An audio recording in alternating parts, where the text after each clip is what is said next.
बिस्मिल्लाहिर्रहमानिर्रहीम। मेरा नाम डॉक्टर कलीमुल्लाह शेख है और मैं एज अ इंटरवेंशनल कार्डियोलॉजिस्ट काम करता हूँ लियाकत नेशनल हॉस्पिटल में।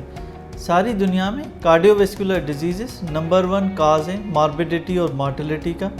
तकरीबन 18 मिलियन के करीब लोग मर जाते हैं कार्डियोवैस्कुलर डिजीज़ की वजह से। उनमें से नंबर 1 जो कंट्रीब्यूटिंग फैक्टर है वो हाइपरटेंशन है। अगर किसी इंसान का ब्लड प्रेशर 130/80 से कंसिस्टेंटली या मोर देन 2 रीडिंग्स बढ़ा हुआ रहता है तो वो हाइपरटेंशन लेवल हो जाता है। या किसी इंसान का ब्लड प्रेशर एक ही मर्तबा ऊपर का 180 का ब्लड प्रेशर और नीचे का 110 से ऊपर चला जाए तो उसको हाइपरटेंशन लेबल किया जाता है। तकरीबन 1.18 billion people through out the world suffering from hypertension. Pakistan में 45 साल के बाद हर 3 में से एक बंदा हाइपरटेंसिव है। हाइपरटेंशन को एक साइलेंट किलर भी कहा जाता है। जनरली इससे कोई अलामात नहीं होते हैं। एक जो कॉमनली जहन में सवाल उठता है कि हाइपरटेंशन की वजह क्या होती है, तो 90% जो हाइपरटेंसिव लोग होते हैं उनमें बज़ाहिर कोई वजह नहीं होती। इसको हम इडियोपैथिक या प्राइमरी हाइपरटेंशन भी कहते हैं। 10% लोगों में कोई ना कोई वजह होती है जिनमें उनमें स्ट्रॉन्ग फैमिली हिस्ट्री और हाइपरटेंशन की वो कंट्रीब्यूटिंग फैक्टर करती है। जैसे जैसे हमारी उम्र बढ़ती जाती है तैसे तैसे प्रीवेलेंस का रिस्क भी बढ़ता जाता है फॉर डेवलपिंग हाइपरटेंशन।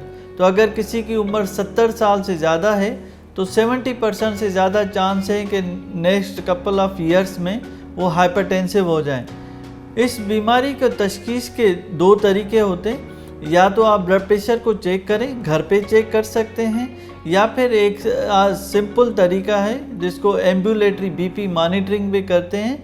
उसमें 24 घंटे का एवरेज ब्लड प्रेशर चेक करते हैं। अगर एवरेज ब्लड प्रेशर 130/80 से ऊपर रहता है दिन का तो फिर उसको हाइपरटेंशन लेबल कर देते हैं।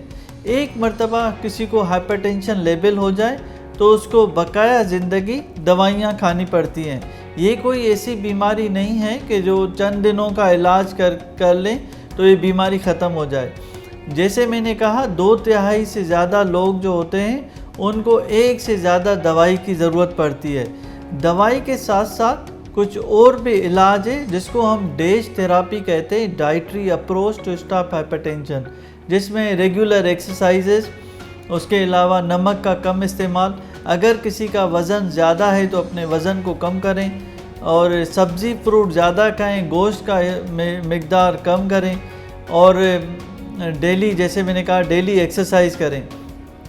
इससे ब्लड प्रेशर को कंट्रोल किया जा सकता है। पहले ब्लड प्रेशर को सिर्फ एज नंबर के तौर पर देखा जाता था, अभी ब्लड प्रेशर को एज अ रिस्क के तौर पर देखा जाता है। तो अगर कोई भी मरीज़ ब्लड प्रेशर के साथ आता है तो हम उसको क्लिनिक में ना सिर्फ उसके ब्लड प्रेशर का इलाज करते हैं बल्कि इसका ओवरऑल रिस्क भी देखते हैं। और सबसे इम्पॉर्टेंट कंट्रीब्यूटिंग फैक्टर जो है वो है कोलेस्ट्रॉल का बढ़ा हुआ होना, जिसमें शुगर का होना, वज़न का ज़्यादा होना, ख़ानदान में दिल के मसाइल का होना, ये सब, सिगरेट का इस्तेमाल का होना।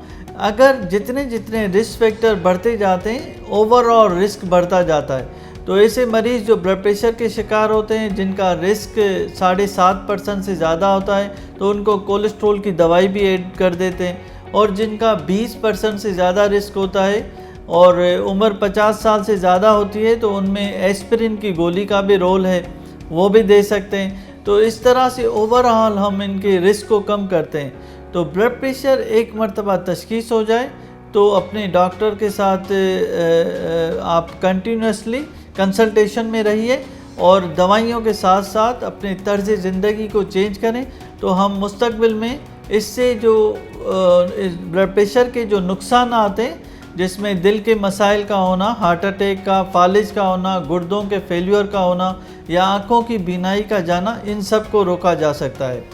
शुक्रिया। डेली एक्सरसाइज करें और खाने में इत्तेदाल पसंदी रखें तो हम इन चीज़ों को, और साथ में दवाइयाँ खाते रहें तो हम इन चीज़ों को कंट्रोल कर सकते हैं। शुक्रिया बहुत।